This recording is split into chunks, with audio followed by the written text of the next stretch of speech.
দেখতে দেখতে শেষ হওয়ার পথে এশিয়া কাপ টুর্নামেন্টের ৪১ বছরের ইতিহাসে প্রথমবার ফাইনালে মুখোমুখি হচ্ছে চিরপ্রতিদ্বন্দ্বী ভারত ও পাকিস্তান। এই ম্যাচ নিয়ে মাঠের বাইরেও উত্তেজনা ছড়িয়ে পড়েছে। এশিয়া কাপে ভারত পাকিস্তান ফাইনাল ক্রিকেট প্রেমীদের কাছে যা একটা স্বপ্ন। ১৯৮৪ সালে শুরু হওয়া এশিয়া কাপের ৪১ বছরের ইতিহাসে দুই চিরপ্রতিদ্বন্দ্বীর ফাইনালে মুখোমুখি হওয়ার ঘটনা আগে কখনোই ঘটেনি।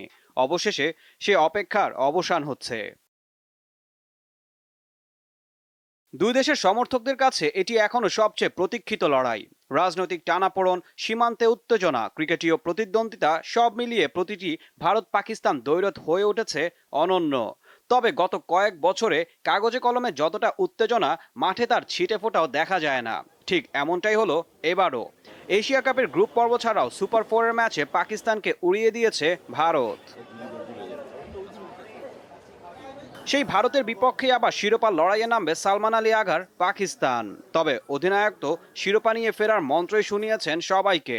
এছাড়া শাহিন শাহ আফ্রিদি চ্যালেঞ্জিং ম্যাচের চ্যালেঞ্জ জানিয়েছে ভারতকে। তবে এই ম্যাচ নিয়ে সবচেয়ে বেশি খুশি আয়োজক এসিসি। ভারত পাকিস্তান ফাইনাল বলে লাভের অঙ্কের হিসাবটাও এখন তারা আরেকটু বাড়িয়ে করতে পারবে।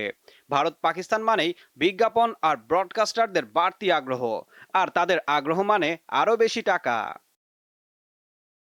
২২ গজের লড়াইটা যখন টি-20 ফরম্যাটে শিরোপা জয়ের, দু দলের দর্শকদের মনোরঞ্জনকে ছাপিয়ে কে হবে এশিয়ার নতুন রাজা, বহু প্রতীক্ষিত ভারত পাকিস্তান ফাইনাল ম্যাচে সেটি এখন বড় বিষয়।